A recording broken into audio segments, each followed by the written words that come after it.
Bonjour et bonsoir, chers auditeurs et chères auditrices. Bonjour et bonsoir, chers téléspectateurs.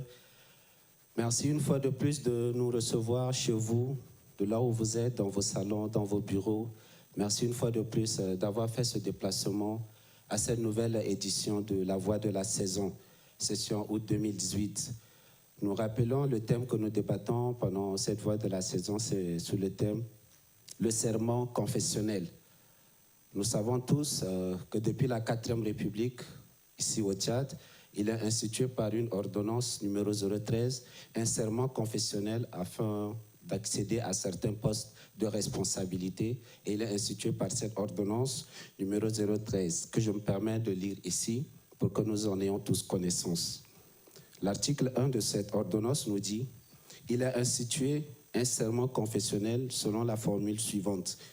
Moi, vous citez votre nom, je jure au nom d'Allah, de Dieu, le Tout-Puissant, d'être loyal dans mon travail, de ne pas trahir la nation et le peuple, de ne pas détourner les deniers publics, de ne pas dévoiler les secrets d'État et de respecter les engagements contenus dans la charte déontologique. » Et ce serment, si vous permettez le terme, déchire le monde religieux actuellement au Tchad. Il y a ceux qui sont pour, il y a ceux qui sont contre. Et à travers cette session de la Voix de la Saison, nous aimerions, à la lumière de la parole de Dieu, apporter quelques éclaircissements afin que chacun puisse prendre sa décision librement. Aujourd'hui, nous allons parler de la profanation liée à ce thème qui est le serment confessionnel. Sur ce, j'invite chacun de vous à être attentif.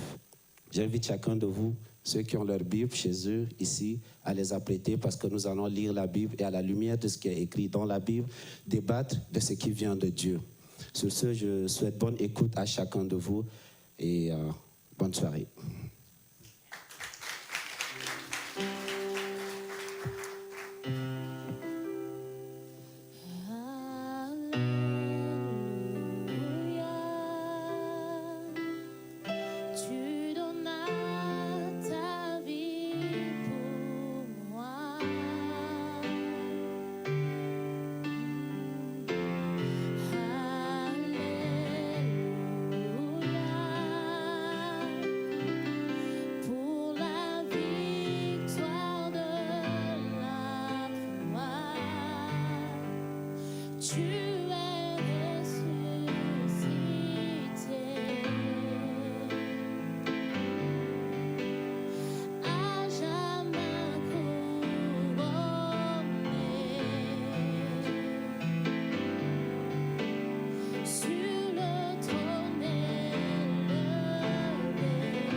Tu règnes en majesté.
saluons tous au nom du Seigneur Jésus-Christ.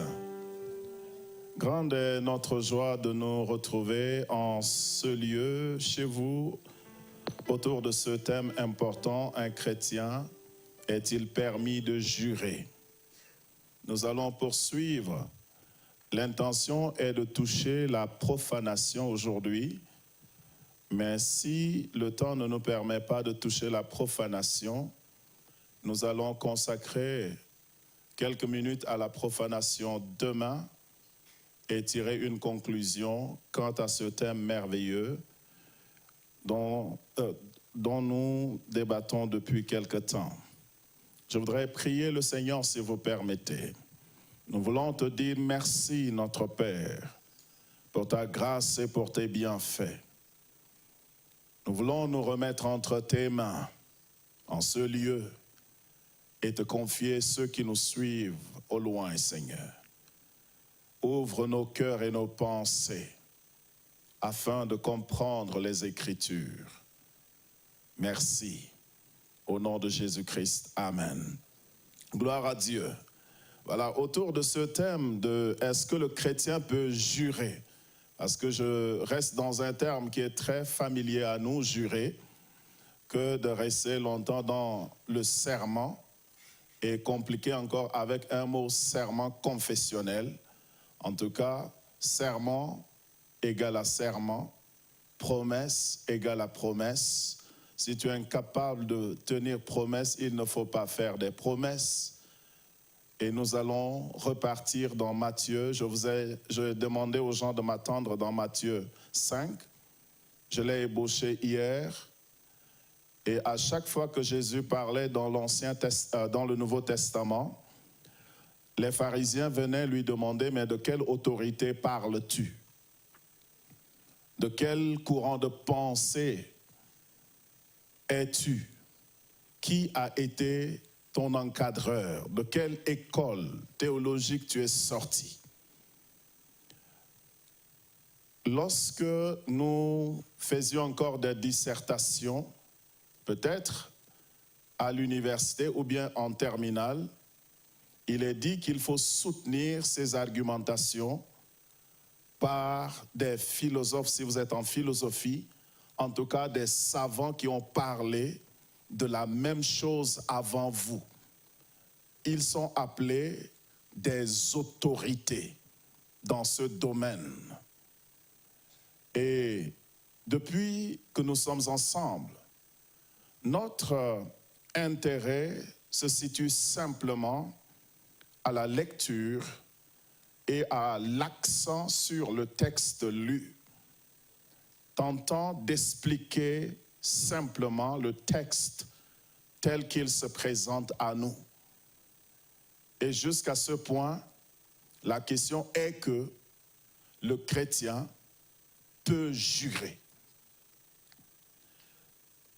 Le texte qui suscite beaucoup de controverses, c'est Matthieu 5, 33 à 37, que nous lirons ensemble. Comme je l'avais promis hier, je m'en vais lire les autorités dans le domaine de la scolastique biblique, les autorités, les érudits bibliques, les théologiens. Dans le corps de Christ, quand nous abordons un thème sensible, dans nos églises, quand nous parlons des choses que les gens ne maîtrisent pas, les gens s'en débarrassent en disant que c'est un nouvel évangile. J'ai pris le soin d'aller très loin en arrière et de citer des gens aujourd'hui qui font encore autorité dans le domaine de la théologie, allant peut-être 2 siècles en arrière ou 3 siècles en arrière, pour nous permettre. Il est dit qu'on ne cite pas les contemporains, peut-être, mais je me suis hasardé aussi à considérer ce que les contemporains ont dit. Donc la parole de Dieu reste la parole de Dieu. Lisons ensemble.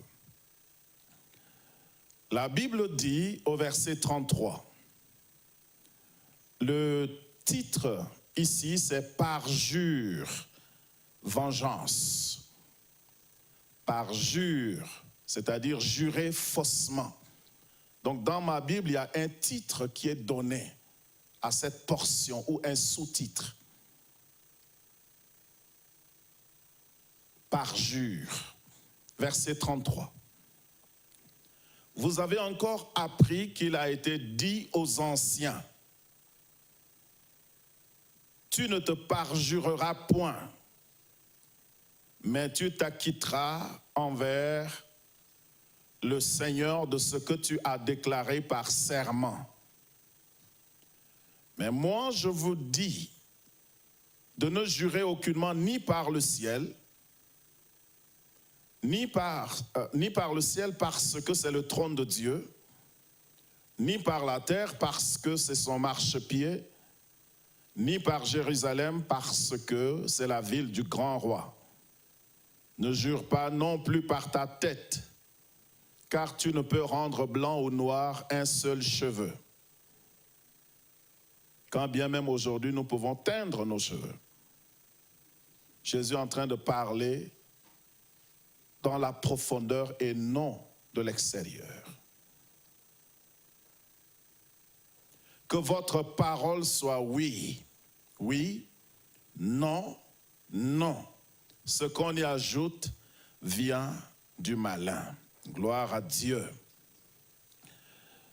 Nous disions, n'est-ce pas, que ce texte tombe sous le 3e commandement, tu ne prendras pas le nom de ton Dieu en vain. Commandement, tu ne prendras pas le nom de ton Dieu en vain, se trouvant dans Exode, au chapitre 20, le verset 7. Voici un peu ce que Alexandre Maclaren, docteur en divinité, né le 11 février 1826 et mort le 5 mai 1910. Il est mort il y a environ 118 ans. Il fut un ministre anglais non conformiste d'origine écossaise. Parlant un peu sur le fait de ne pas prendre le nom de son Dieu en vain, il a dit une chose. Il dit c'est le côté positif soulignant le côté négatif.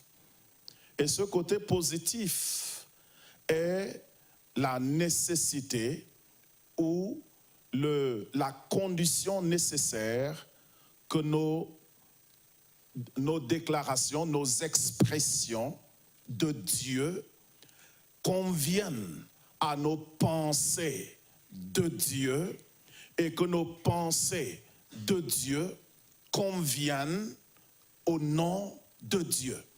Je reprends ce qu'il dit.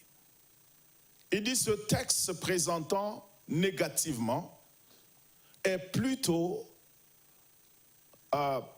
met plutôt en valeur le côté positif qui en réalité ne nous interdit pas de prendre le nom de notre Dieu.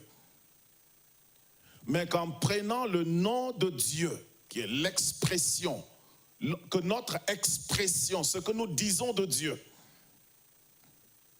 convienne à nos pensées de Dieu et que nos pensées de Dieu soient convenables au nom de Dieu.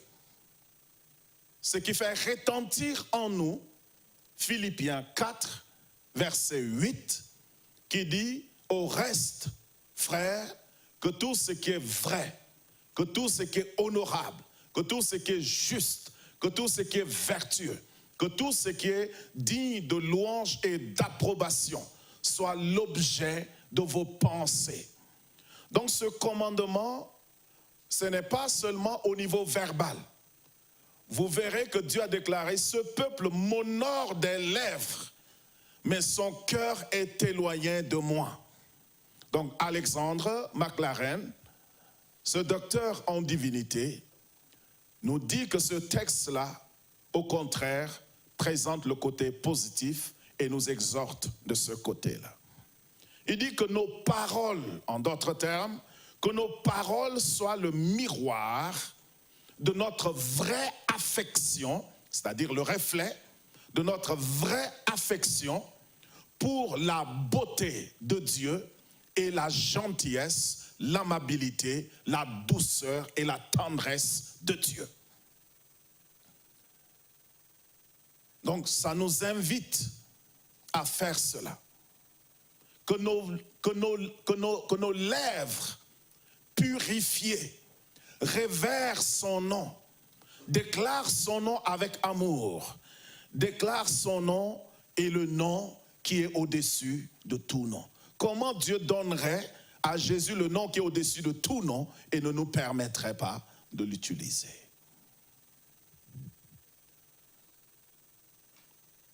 Un autre penseur,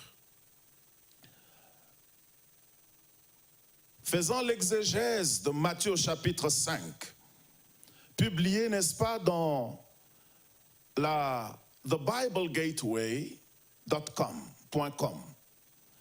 BibleGateway.com est un website, c'est un site conçu pour permettre et faciliter la lecture de la Bible, l'écoute de la Bible, l'étude de la Bible, la recherche biblique et le partage de la Bible chrétienne en plusieurs différentes versions, y compris l'anglais, le français, l'espagnol et d'autres langues. Et cela a été, n'est-ce pas, cela a débuté en 1993 par un monsieur qui s'appelle Nick Hengenvelt. Donc dans cette publication, Gateway, faisant l'exégèse, l'étude détaillée des mots, des paroles de Matthieu, le contexte de Matthieu 5, 33 à 37, déclare, n'est-ce pas, que les serments sont un serment est un pauvre substitut pour l'intégrité. C'est ça, n'est-ce pas, l'intitulé de son article. Le serment est un pauvre substitut de l'intégrité. Il dit, lorsque Jésus cite sa Bible, il parle de la Bible de Jésus. La Bible de Jésus étant l'Ancien Testament. L'Ancien Testament étant la seule Bible que Jésus utilisait. Lorsque vous faites des recherches, la théologie néo-testamentaire est récente. La théologie du Nouveau Testament, c'est quelque chose de récent. Mais la théologie s'est basée sur l'Ancien Testament. Il dit, lorsque Jésus cite les paroles de Deutéronome 23, 23, que Jésus avait probablement en tête le 3e commandement, et en ayant en tête le 3e commandement et Deutéronome, nous pouvons, n'est-ce pas, considérer ce qui est dit, n'est-ce pas? Que Jésus, faisant allusion à ce commandement, briser, n'est-ce pas, un serment, une promesse, est dangereux dans toutes les sociétés, car elle renferme des malédictions et des bénédictions. Il dit, la Bible hébreuse approuve certains vœux, certains serments, les deux se tenant l'un pour l'autre. Lorsque nous lisons Nombre chapitre 5, versets 19 à 22, et lorsque vous lirez le chapitre 6, verset 2, Jésus a appelé, a invité à lire au-delà des lettres de la loi et de descendre en profondeur. Il dit, le point de Jésus lui-même, en réalité, n'est pas du tout contre le serment, mais contre la motivation du serment. Donc Gateway, et dans cette publication et ce commentaire, ce n'est pas du tout le serment qui est un problème, mais la motivation de prêter serment. Nous pouvons considérer, il dit, la position de Jésus est distinctive, bien que ce n'est pas la position unique ou bien la vue unique.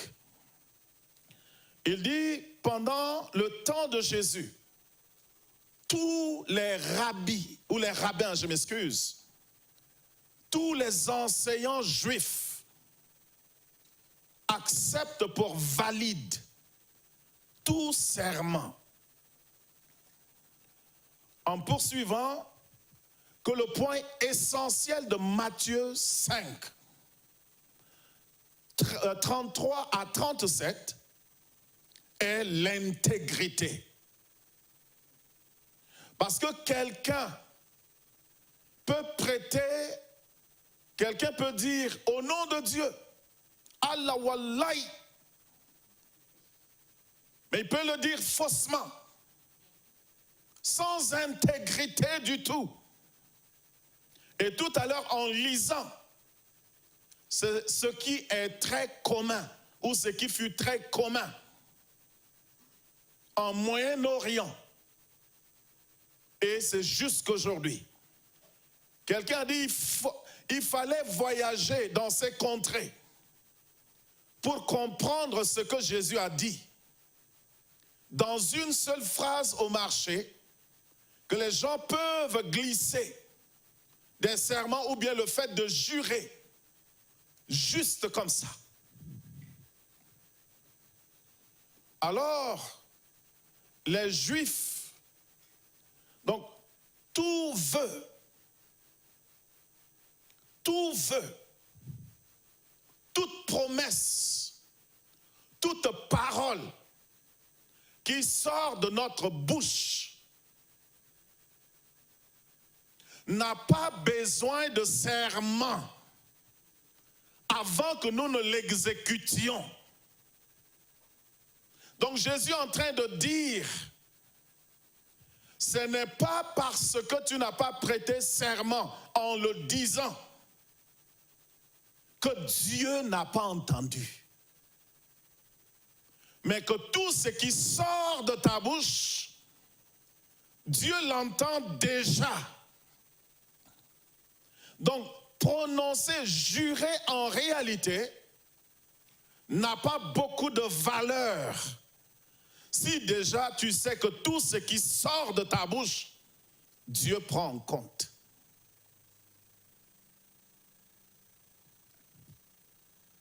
Il dit, selon Jésus, à part le péché, toute vie est une vie séculière.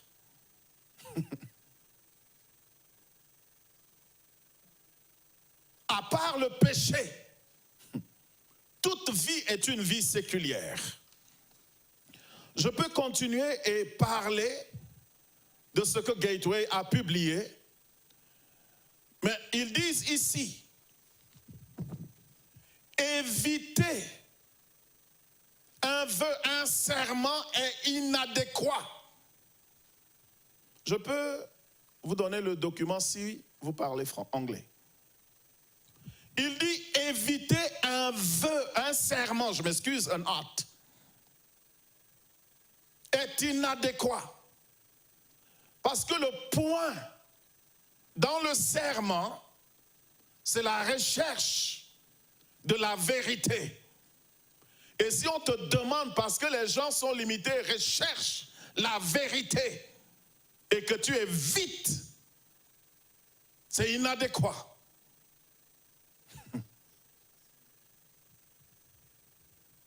Dans ma communauté, seuls les fautifs évitent les serments.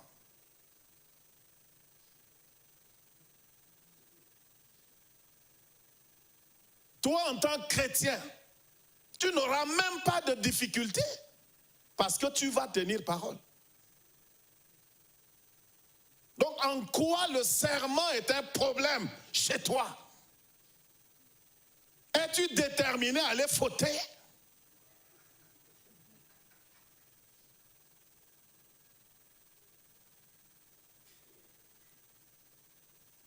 Le serment, je continue. Il dit faire des promesses avec légèreté est une offense. Et c'est vrai. Donc nous qui sommes chrétiens, toute parole qui sort de notre bouche nous engage. C'est déjà un serment devant Dieu. La Bible dit la vie et la mort sont au pouvoir de la langue. Quiconque l'aime en mangera le fruit. La vie des gens les vies sont désorganisées.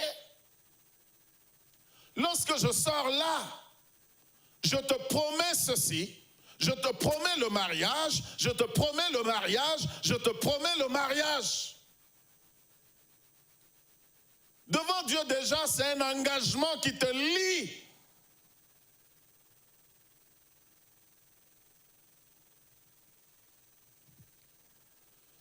Dans l'autre texte que j'ai ici, je cherche des érudits qui ont parlé à propos de Matthieu.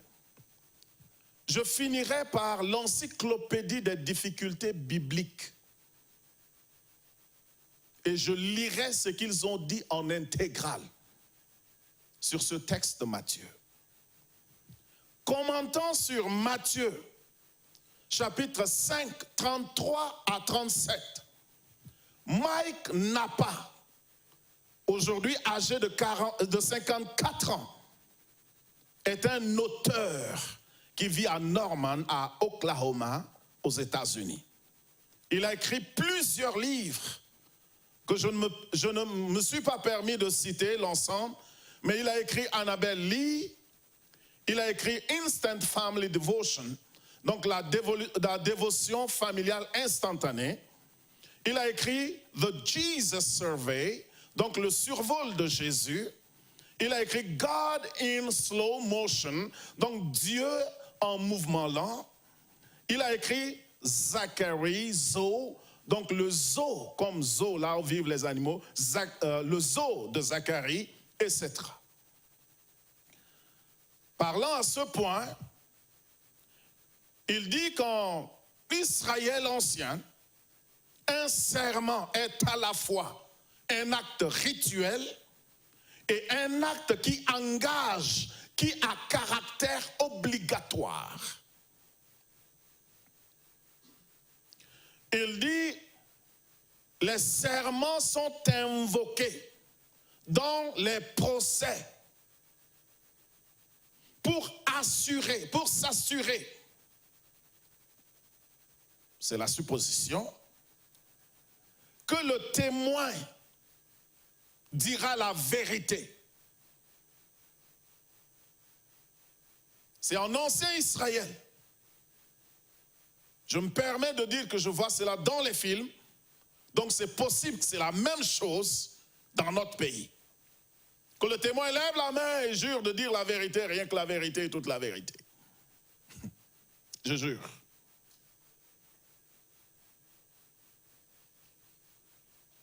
En Israël ancien, c'est pareil. Dans les cours de justice, c'est pareil.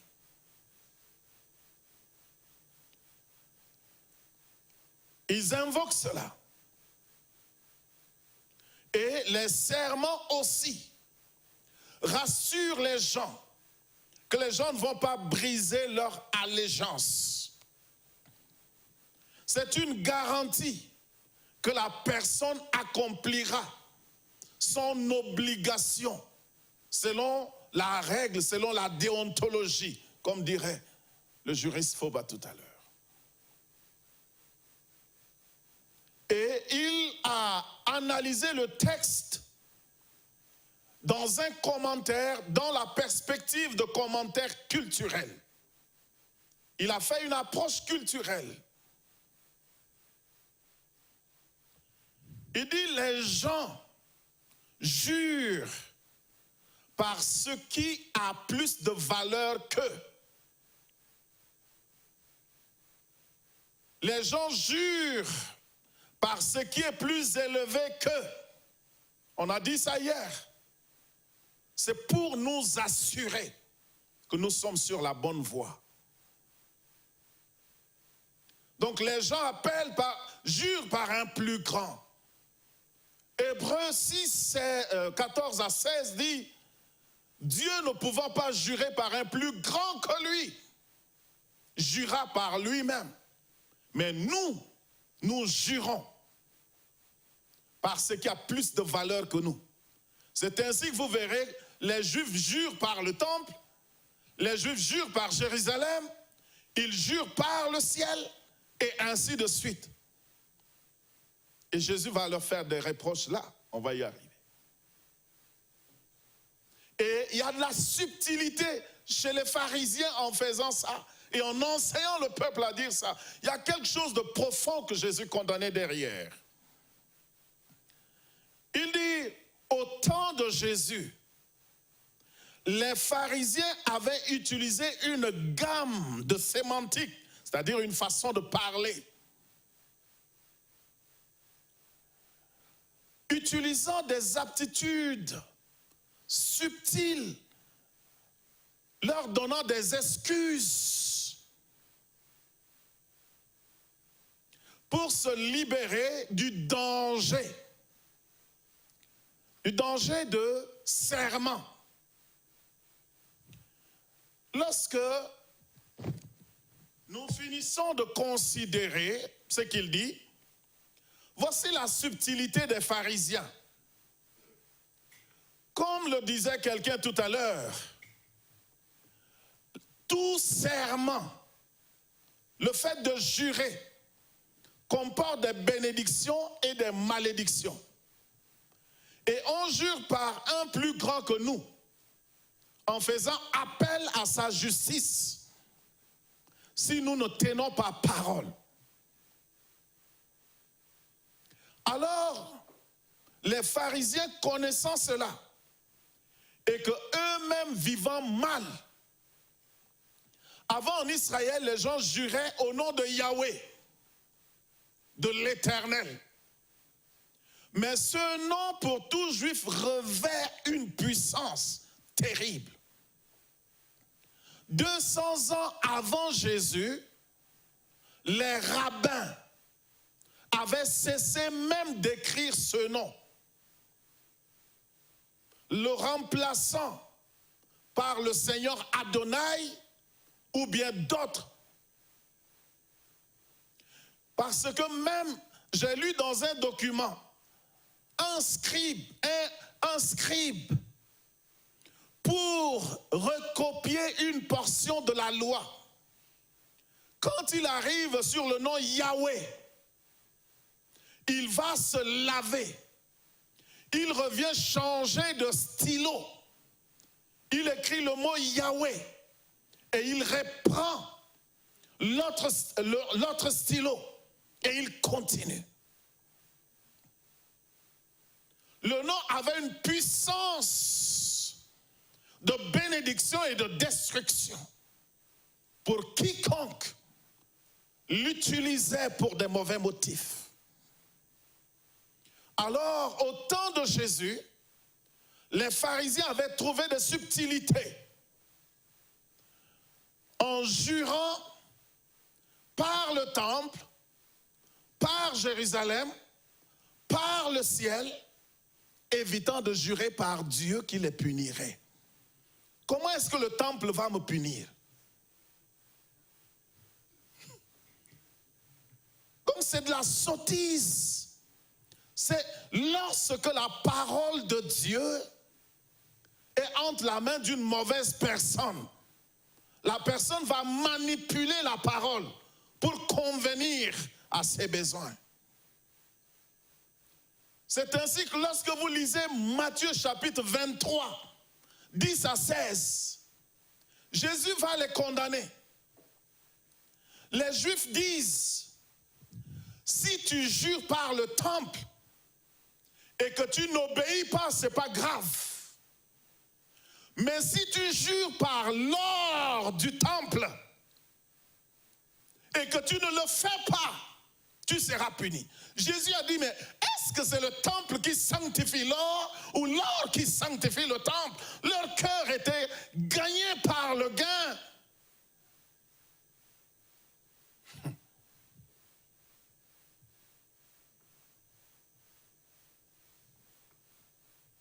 Donc Jésus était, quand Jésus leur dit, ne jurez pas par tout ça, Jésus les ramenait, mais s'il faut jurer, jurer par Yahweh qui punit, comment l'or du temple va vous punir? Comment Jérusalem va vous punir? Comment le ciel va vous punir? C'est une manière vague. Donc c'est de la subtilité. Et ils ont enseigné au peuple de faire pareil. Je poursuis.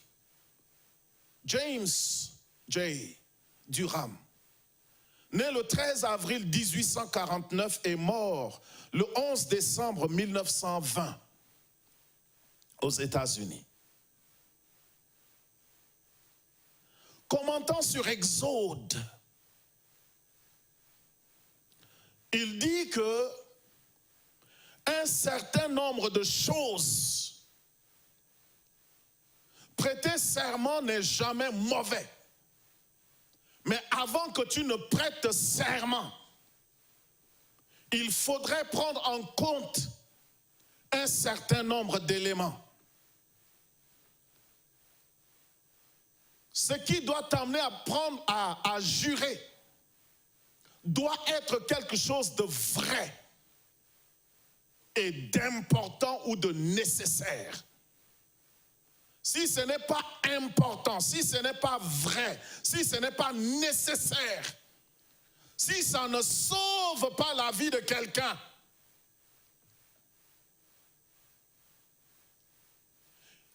vous êtes témoin de quelque chose. Le monsieur, il n'est pas coupable. Mais maintenant, on veut le condamner. Vous êtes le témoin oculaire. Et vous dites, non, ce n'est pas lui. Le juge vous dit, jurez. Et vous dites, moi, je ne jure pas et on va tuer le monsieur.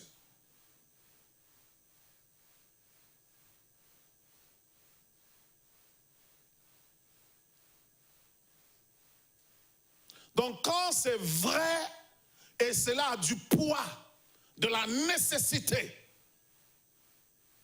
ça c'est le 1. Le 2, il dit les choses doivent être telles qu'on a connaissance.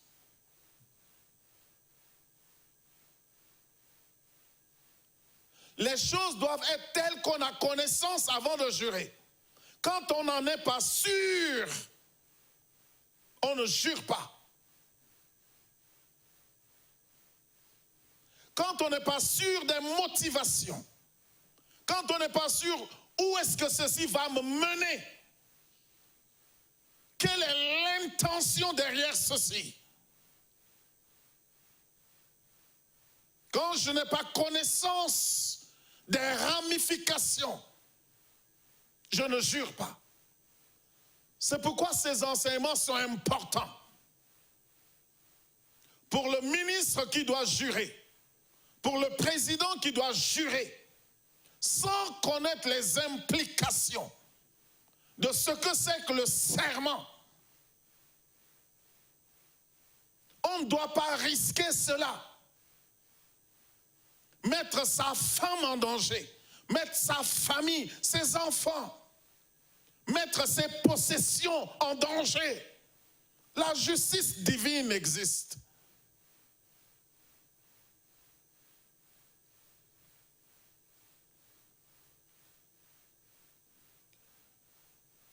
Il dit, la forme du serment doit être pas par le vrai Dieu.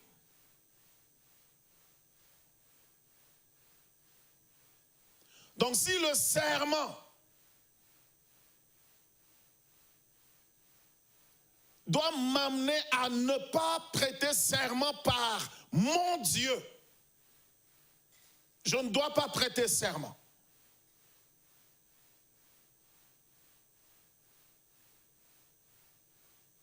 Dans la Bible, les gens juraient par l'Éternel.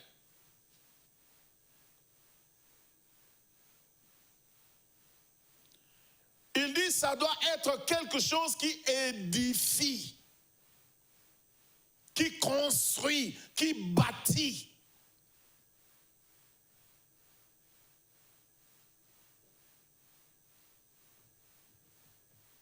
Quelque chose qui est pour la gloire de Dieu et non pour notre propre vengeance.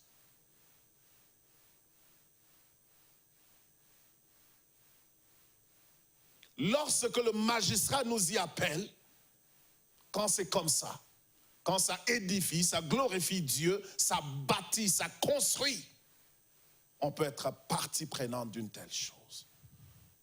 Mais pas au détriment de notre voisin, notre prochain. Il dit, tout ce qui concerne le serment, il faut comprendre qu'en jugement, il faut comprendre la chose, la nature de la chose de notre serment. Et celui par qui nous jurons. La donnée Jérémie 4, verset 2. Il dit, la crainte et la révérence. Il dit, la prestation de serment doit être faite dans la crainte et dans la révérence. Non pour les humains qui sont là, mais pour Dieu qui est là et qui me voit prendre un engagement devant les hommes. Donc quand je prête serment, je ne le fais pas à la légère. Parce que j'invoque Dieu devant les hommes qui me regardent, alors, comme mon Dieu est invoqué, si je viole cela devant les hommes, mon Dieu doit me réprimander devant les hommes. Ça ne se fait jamais à la légère. Donc Jésus condamnait la légèreté, la précipitation, la malice derrière. Ça, c'est ce que Durham a dit. Je peux encore continuer par dire ce qu'il a dit. Je passe à une autre heure. Je pense que nous ne sommes pas encore fatigués. Moi, j'ai parlé 2 jours, je laisse ces gens cela parler.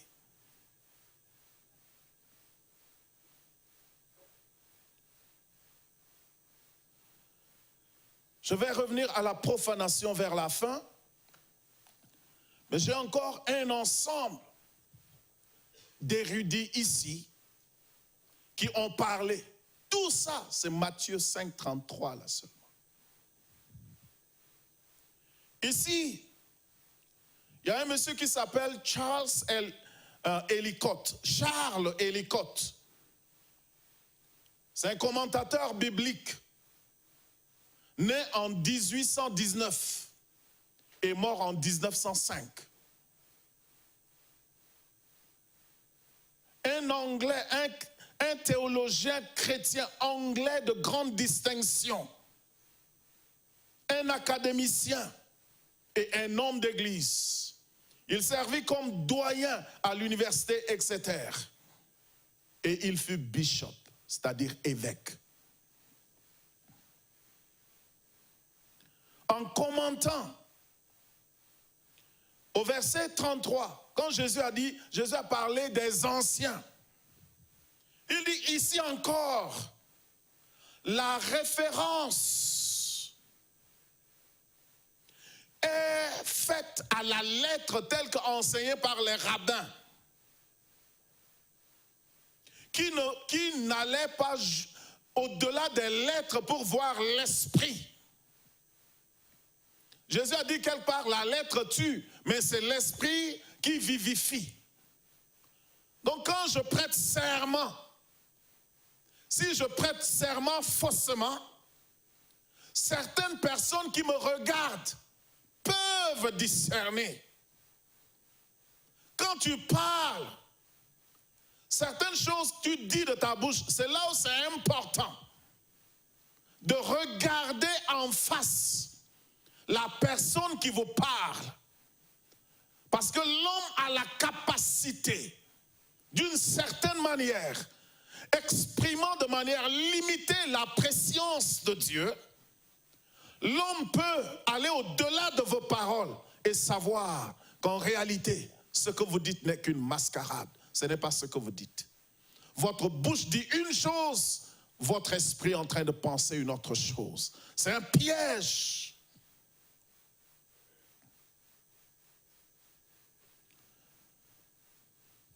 Il dit, les Juifs ne voyaient pas le saint nom de Dieu, tel que Lévitique 19, 12, que nous avons déjà lu, le dit. Ils ont laissé de côté le saint nom de Dieu. Et pour que ce nom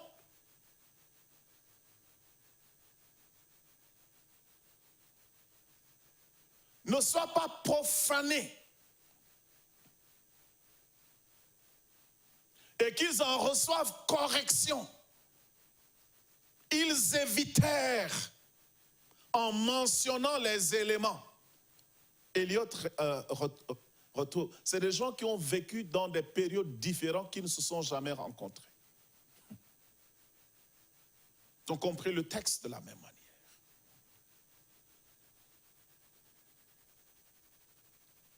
Il dit que plusieurs formes de serments ont été approuvées par les Juifs. Les Juifs avaient fait des listes de serments, des listes de vœux, des choses déclarées solennellement. Et ils ont catégorisé certains plus importants et d'autres moins importants. Jésus a dit non. Il n'y a pas de plus important, il n'y a pas de moins important.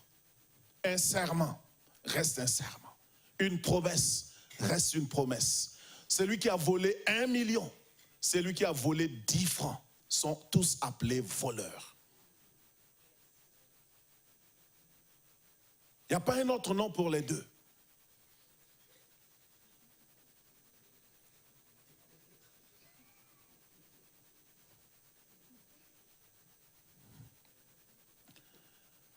Alexandre, un autre penseur, Alexandre Maclaren, né le 11 février 1826 et mort le 5 mai 1910. Je l'avais cité tout à l'heure. Il a dit le parjure dont il est question dans Matthieu 5, 33. Ce n'est pas, c'est le parjure qui a été interdit. C'est le faux serment que Jésus interdit et qu'il interdit tout faux serment. Il dit dans ce texte-là, Jésus est en train de s'adresser à la forme familière de serment, de jurer. Les Juifs qui jurent dans des choses quotidiennes familières. C'est dans le colloquialisme, comme disent les Anglais. C'est dans la communication commune. C'est dans le koinéa. Je fais un peu de la théologie. C'est dans le day-to-day activity, c'est dans nos échanges. Les Juifs, par leur subtilité, détachant Dieu de tout leur engagement, n'ayant plus étant punis de leurs fausses promesses, ont fini par insérer des serments à tout bout de champ parce qu'ils ne sont pas du tout punis. Au marché, la chose coûte 500 francs. Il te dit au nom de Dieu, c'est 2000 francs. Il te ment comme ça. Au nom de Dieu. C'était devenu très commun en Israël. La corruption était telle que Jésus, le doux garçon, pour une fois au moins, a pris chicotte. Ça, la prière ne résout pas ce problème. Cette corruption-là, si Jésus ne les frappait pas, il allait pécher. Ça méritait la correction. Le piège était là. Ce jour-là, si Jésus ne les frappait pas, Jésus allait commettre un péché dans sa vie.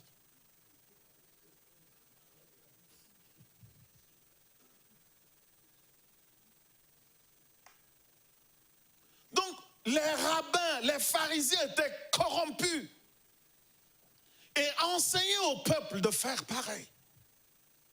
Donc, il souligne, c'est Alexandre McLaren, qui est mort depuis 118 ans. Nous avions lu une partie de lui. Il dit, c'est de ça que Jésus dit. Ce n'est pas dans un contexte juridique, légal. Quand tu te tiens devant le juge, lui, il veut quelque chose sur lequel s'appuyer. Un article ou bien quelque chose de tangible. Quelque chose qui garantisse. C'est pour ça que Hébreu dit le serment est une garantie. Tu ne peux pas te tenir devant le juge. Moi, je suis chrétien, donc je dis la vérité. Combien de chrétiens mentent là dehors? Il y en a qui prennent ce nom même pour mentir. Il y en a qui viennent dans les églises, ils ne sont pas chrétiens, ils viennent pour escroquer. Donc quand tu te tiens devant le juge, moi je suis chrétien, lui ça ne le regarde pas. Nous sommes dans un contexte formel, il faut quelque chose de formel.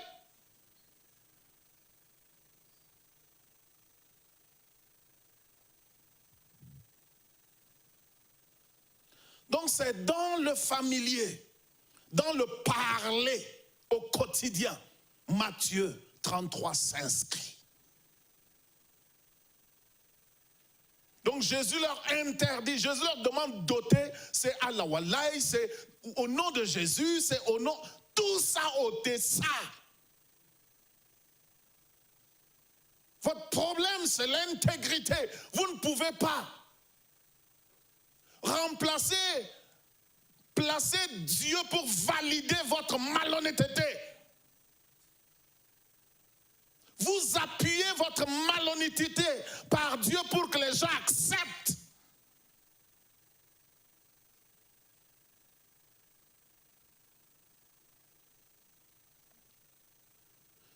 Il dit tout le serment spécifié dans Matthieu 5,33 relève du colloquial, du familier, du quotidien de l'art, qui sont continuellement proférées et tellement offensives, mélangées avec l'expression commune, quotidienne de l'Est, de l'Orient. C'est ce qu'il dit.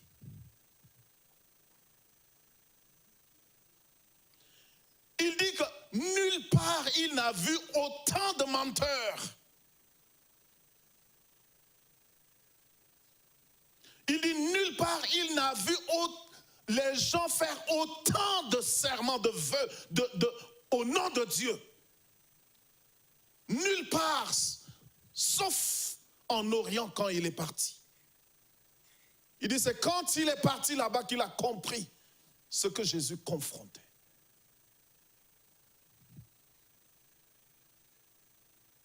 Il dit, ces paroles, où nous insérons Dieu dedans, il dit, sont des expressions qui empoisonnent. Il a dit pas mal de choses, je poursuis. Un autre commentateur, Benson, tous ces gens sont des érudits, des grands savants qui ont interprété les Écritures depuis là. On ne peut pas les contester, même aujourd'hui. Leurs écrits constituent les bases de philosophie, vous voulez, de théologie. Benson, il s'appelle Joseph Benson, né en 1749, mort en 1821. Il est mort il y a presque 200 ans, moins 3 ans. C'est l'un des premiers ministres, c'est-à-dire premier serviteur méthodiste. L'un des leaders du mouvement durant le temps du fondateur méthodiste John Wesley. Celui-là, Joseph Johnson, Ben Johnson. Commentant sur Matthieu 5, 33 à 37. Vous êtes déjà fatigué? Vous voulez savoir, non?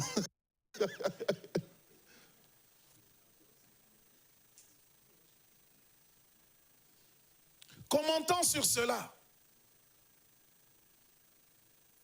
il dit que les Juifs pensaient que les serments sont obligatoires selon leur nature. Vous voyez, ces gens ne se contredisent pas. Des gens vivant à des époques parfois séparées par 100 ans d'écart.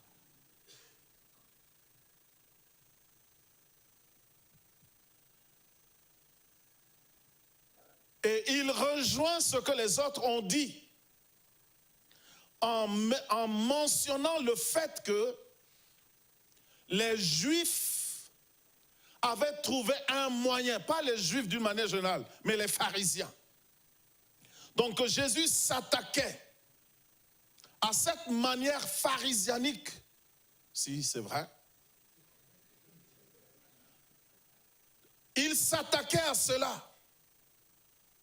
Il dit dans cette moralité détestable,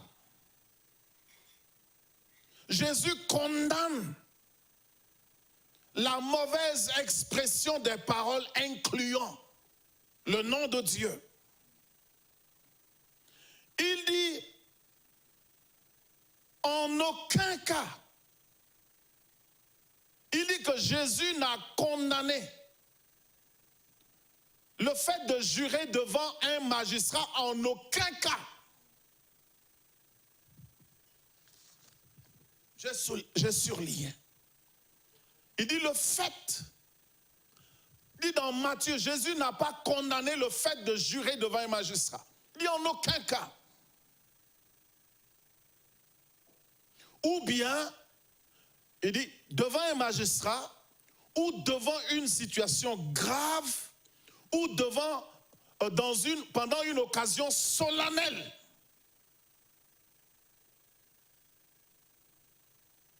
Si un chrétien devient président, qu'est-ce que vous ferez? Parce qu'il jure, il est président, on ne réagit pas.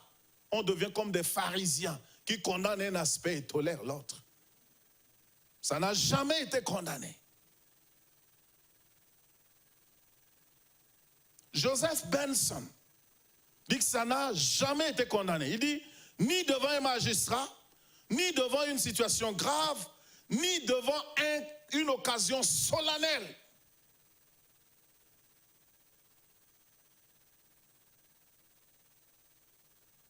Il dit, sinon, cela aurait prohibé à la fois la meilleure méthode de mettre fin à des controverses ou contestations,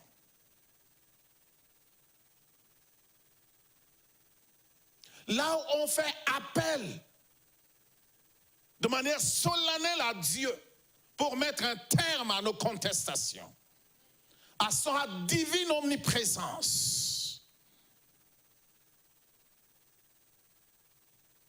Et si nous ne le faisons pas ainsi, si Jésus prohibait, Jésus allait en même temps laisser des occasions de punir la fausseté. Parce que devant certains cas de fausseté, comme nous l'avions dit, l'intelligence humaine est limitée. Les juges humains sont limités. Et qu'est-ce qu'on fait? On jure.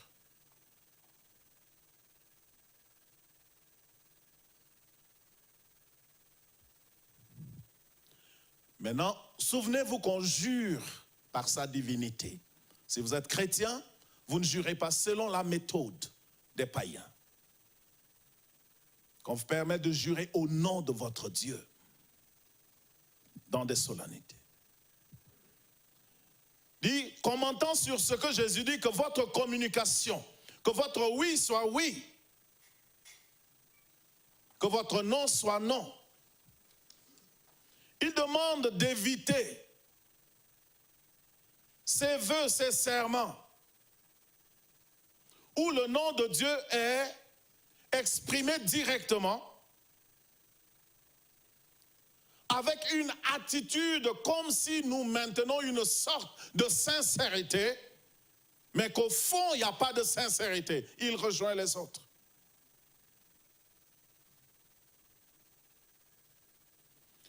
Il dit, dans des conversations communes, c'est-à-dire familières.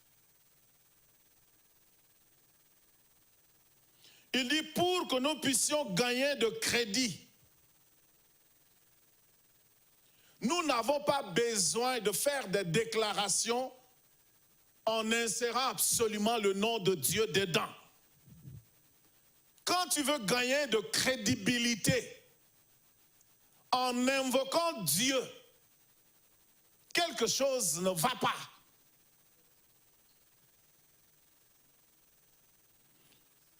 Matthew Henry, je l'ai cité hier dans un gros document, j'avais dit 1247, mais c'est 1297.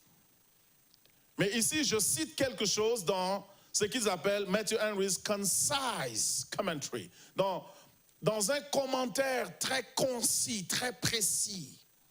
Matthew Henry fut un non-conformiste puritain, ministre en Angleterre, c'est-à-dire serviteur de Dieu, pasteur consacré. Il dit peut-être c'est le plus remarquable dans le domaine de commentaires bibliques, et que ces commentaires sur l'ensemble de la Bible, c'est ce que je vous ai dit d'avoir. Matthew Henry's Commentary on the Whole Bible, c'est ça le titre en anglais. C'est un gros document. À la page 1297, et si vous voulez retrouver cette portion que je lis, allez-y sur le net, tapez Matthew Henry, Concise Commentary, vous trouverez. Et ces écrits ont facilité, ont permis les réveils dans les années 700 au XVIIIe siècle. Il a permis, dans les années 1700 quelques, il a permis, par ses écrits, par ce commentaire sur l'ensemble de la Bible, il a permis aux serviteurs de Dieu de connaître la Bible, de repartir. C'est important, cet homme, parce qu'en 1600, il est né en 1662. Vous savez qu'en 1661, c'est là où les puritains sont arrivés aux États-Unis, parce que les puritains, en Europe et en Angleterre en particulier, c'était des chrétiens qui étaient fatigués du formalisme de l'église anglicane et qui voulaient que l'église reparte vers la sainteté, la pureté, vers la pure doctrine. Et ils furent persécutés par l'Église déjà en place. L'Église qui s'est formalisée en place. L'Église ne voulait pas d'eux. Alors ils avaient décidé, pour ceux qui connaissent l'histoire de Mayflower, c'est le nom du bateau qui les a amenés aux États-Unis.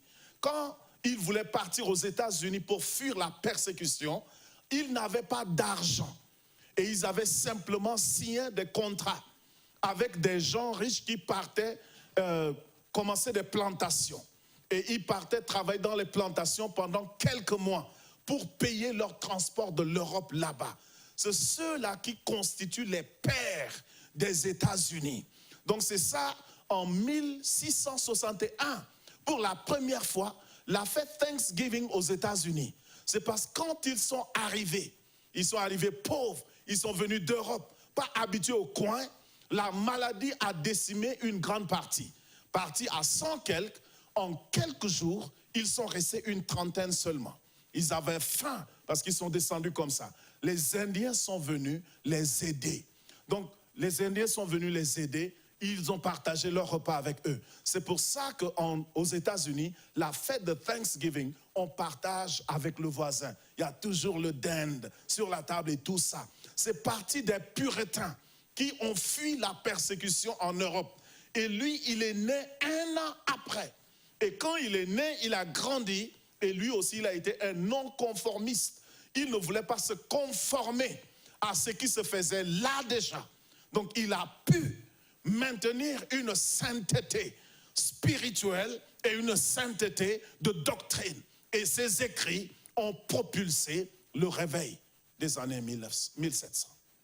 Alors, il dit, il n'y a aucune raison de négliger les serments solennels dans les cours de justice ou bien dans des occasions propres, dans des occasions indiquées.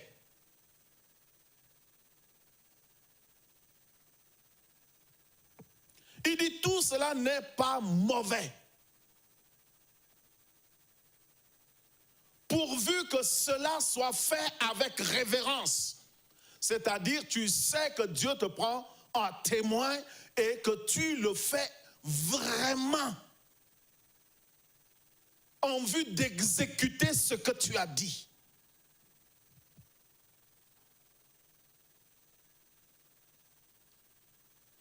Il dit, les serments qui sont pris dans les communications communes, dans les conversations communes,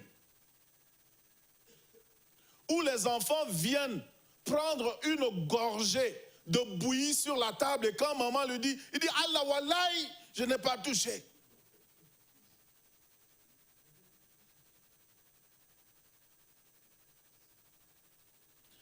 Il dit, lorsque dans les communications quotidiennes, nous faisons de ces serments que c'est pécheur ou pécheresse si vous voulez. Ça prend la forme de péché. Je poursuis un peu. Ils sont nombreux à dire, à commenter sur ce texte de Matthieu. Dites-moi, il reste combien de temps? Il reste 10 minutes. Albert Barnes, celui-là, sa petite fille a contribué à ma formation. Sa petite fille a alimenté notre bibliothèque à Accra avec des livres de théologie. Sa petite fille avait plus de 50 ans déjà. Il y a 20 ans, pas 20 ans, il y a 16 ans en arrière. Barnes, l'un des meilleurs dans le domaine, ainsi qu'Henry. Il y a un autre que je voudrais citer, mais je vais laisser. Ensuite, je vais lire ce que l'encyclopédie des difficultés bibliques dit à propos de Matthieu chapitre 5, verset 33. Barnes dit ceci.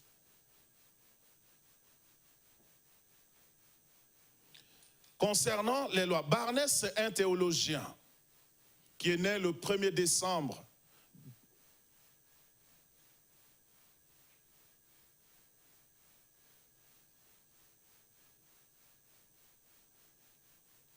dans les années 1700, j'ai sauté un chiffre, est mort le 24 décembre 1870. Ah, je crois que c'est 1798. Il a vécu 72 ans.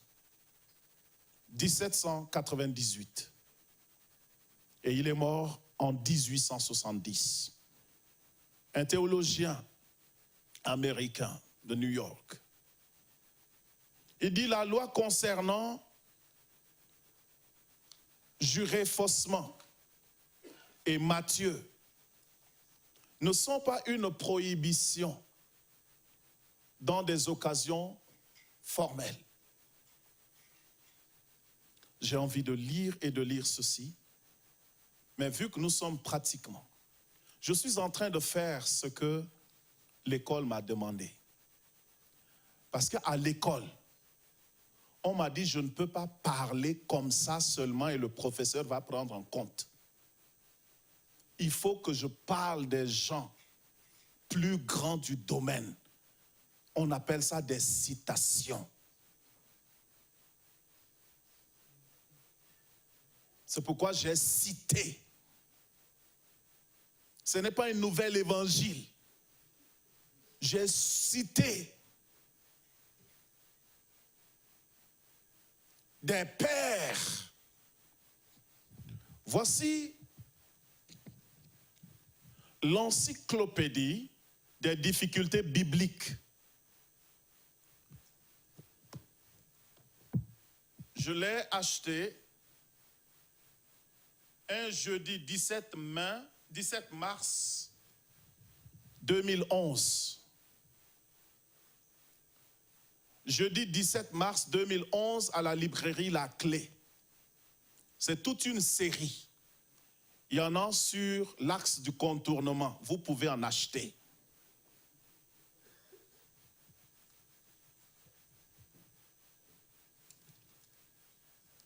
Voici le titre, c'est Encyclopédie des difficultés bibliques, Évangiles et Actes. Donc les difficultés bibliques dans les évangiles, ils ont écrit. Et dans les livres des Actes, des passages difficiles à comprendre, ils ont parlé à propos. Ceci est publié en 2008. Premièrement en 91, ensuite en 2008. Par l'édition Emmaüs. L'édition Emmaüs, beaucoup de gens connaissent Emmaüs. Il y en a qui font cours Emmaüs par correspondance même. Voici ce qu'ils disent. Vu que c'est en français, c'est facile de lire. Matthieu 5, 33 à 37. Le titre c'est « Est-ce que ces versets interdisent tout serment ?» C'est la question qu'ils posent dans le livre. Ils disent « Le serment au nom de Dieu était l'acte le plus solennel qu'un juif pouvait faire. » Le troisième commandement, Exode 20, 7, interdisait le parjure, c'est-à-dire la rupture d'un serment fait par invocation du nom de Dieu, car c'était une injure faite non seulement au nom de Dieu, mais à Dieu lui-même. Plus tard, on a inclus dans l'interdiction de ce commandement toute utilisation abusive du nom de Dieu. Et par peur d'employer ce nom abusivement, on a complètement renoncé à prononcer le nom de Yahweh.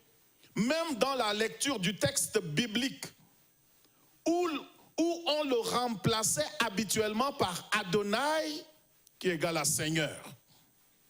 C'est la raison pour laquelle la Septante, c'est la traduction de la Bible de l'araméen en grec par un comité de 70 personnes désignées par Alexandre le Grand, qui était favorable au Dieu des Juifs et a décidé que 70 savants juifs traduisent l'Ancien Testament. Je poursuis la lecture. Il dit, c'est la raison pour laquelle la Septante, suivie par la plupart des versions françaises. Mais le Seigneur, chaque fois qu'il est question de Yahweh, l'Éternel, dans les versions second et synodales et dans la version la Bible du Semeur. Réalisant combien il était dangereux de jurer au nom de Dieu, les Israélites avaient pris de plus l'habitude depuis la construction du second temple de substituer au nom de Dieu quelques lieux ou objets sacrés. Le ciel, la terre, la ville sainte, le temple, l'or du temple, l'autel, l'offrande sur l'autel ou sa propre tête. Les casuites juifs avaient établi une liste hiérarchique de ce qui liait, entre griffes, plus ou moins dans un serment. Ils ont donc miné la loi de 3 manières. Les Juifs ont miné la loi de 3 manières. Je suis obligé de lire jusqu'à la fin, je ne peux pas m'arrêter. Ils disent, je poursuis la lecture. Premièrement, les affirmations simples, sans serment, disait-il, ne sont pas importantes. Elles peuvent ne pas être forcément vraies. Ça, c'est les Juifs. 2. Il existe 2 types de serments, ça c'est eux. Ceux qui nous engagent et ceux qui ne nous engagent pas. 3. Ils étaient indifférents au mauvais usage que le peuple faisait du serment. Ils donnaient même, eux-mêmes, le mauvais exemple en la matière. Jésus s'attaque à cette habitude et rappelle le sens premier du commandement. Ne pas rompre le serment fait devant le Seigneur. Non seulement il dit comme l'Ecclésiaste, ce que tu as promis, tiens-le. Il vaut mieux ne pas faire de vœux qu'en faire et ne pas s'en acquitter. Ecclésiaste 5, 4 à 5. Mais il ajoute qu'il ne faut pas faire une distinction entre les affirmations faites avec serment et celles qui sont faites sans serment. Le langage habituel du chrétien doit être si vrai et inspirer tant de confiance que l'on n'ait jamais besoin d'appuyer certaines affirmations particulières par des serments. Jacques répète presque textuellement ce qu'a dit son frère, Jacques 5, 12. Tous les serments qu'on y ajoute viennent du diable. Signifie que l'idée qu'on peut seulement faire confiance à la parole de quelqu'un s'il y ajoute un serment, mine toute confiance dans la parole donnée et suscite une méfiance qui ne peut venir que de celui qui est menteur depuis le commencement, c'est-à-dire le diable. Et toujours associé à la fausseté. Matthieu 13, 19, Jean 8, 44, 1 Jean 3, 12, Apocalypse 12, 9. Jésus a-t-il condamné tout serment par cette parole? Les pères de l'Église, comme Augustin, qui se référait également à Romains 1, 9 et Galates 1, 20, pensaient qu'il valait mieux ne jamais prêter serment pour éviter un parjure. Augustin n'a pas interdit, mais il valait mieux. Je poursuis. Certaines fractions du christianisme, comme les Quakers, la Société des Amis et les Anabaptistes, ont suivi cette interprétation de la parole de Jésus rapportée ici. Mais Jésus lui-même, lors de son procès où il avait gardé le silence, l'a rompu lorsque le prêtre lui a demandé « Je t'adjure par le Dieu vivant de nous dire si tu es le Christ, le Fils de Dieu. » En répondant à cette question par « Tu l'as dit », Matthieu 26, 63, 64, Jésus a accepté de faire un serment car à l'époque, c'était la formule utilisée pour faire un serment.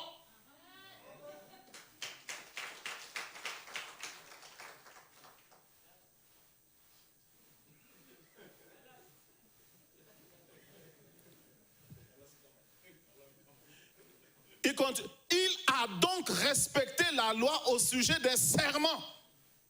Lévitique 5.1, conformément à 1 Roi 22.16 et Proverbe 29.24. De plus, dans l'Ancien Testament, Dieu lui-même prononce certaines paroles sous serment. Genèse 24, 16, Genèse 26, 3, Nombre 14, 23, Deutéronome 1, 8, Psaume 110, verset 4, Psaume 132, verset 11, Ésaïe 14, verset 24, Ésaïe 45, verset 23, Esdras et Ézéchiel 25.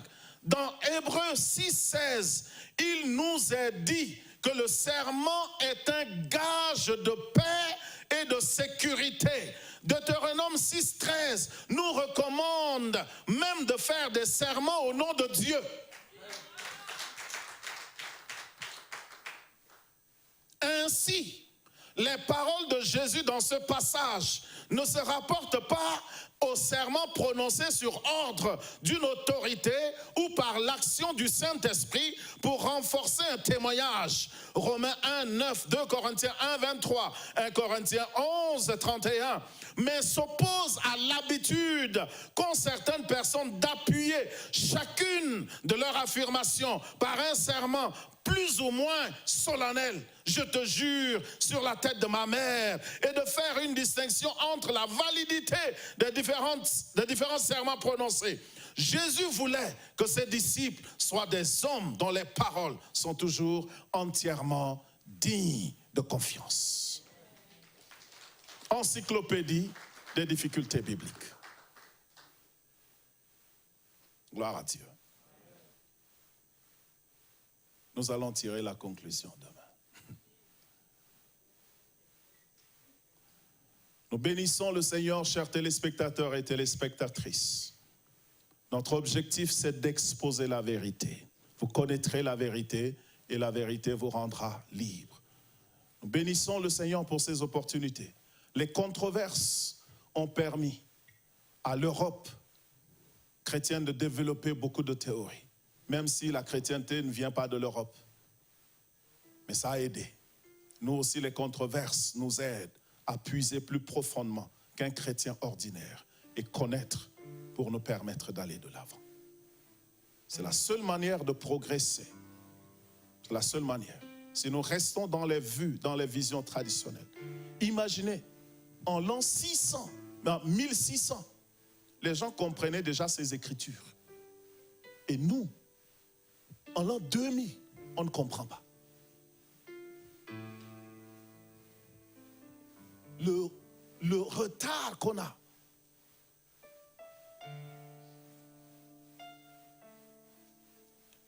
Nous voulons, notre Père, te dire merci. Merci de nous conduire si loin. Merci de nous conduire si loin.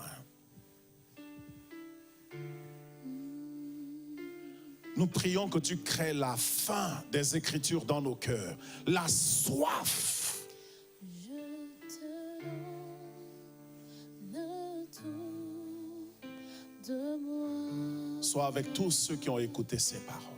Je me livre à toi. Et aide-nous pour la suite de demain, Seigneur. Au nom de Jésus. Chères téléspectatrices, la Bible dit la fin d'une chose vaut mieux que son commencement. Voici ce que les uns, j'en ai peut-être 25 autorités bibliques qui ont commenté sur Matthieu 5.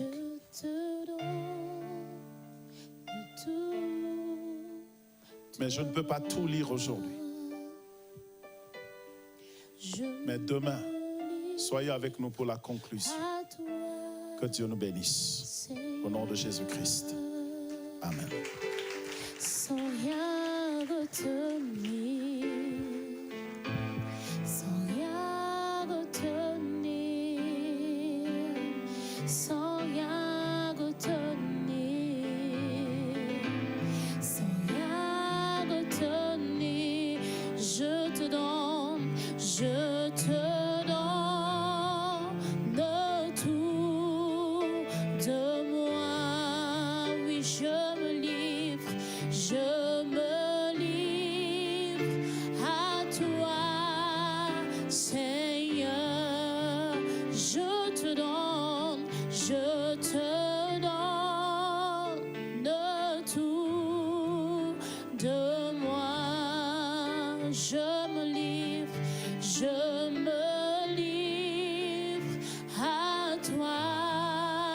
Seigneur, sans rien retenir, sans rien retenir, sans rien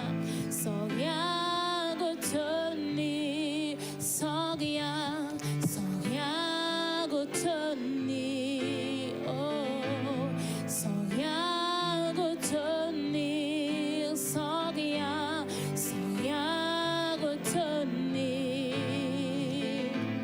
sans rien retenir, je te donne tout de moi, je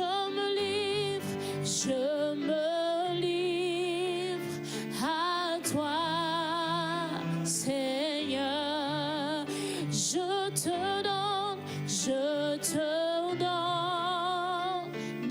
tout de moi, je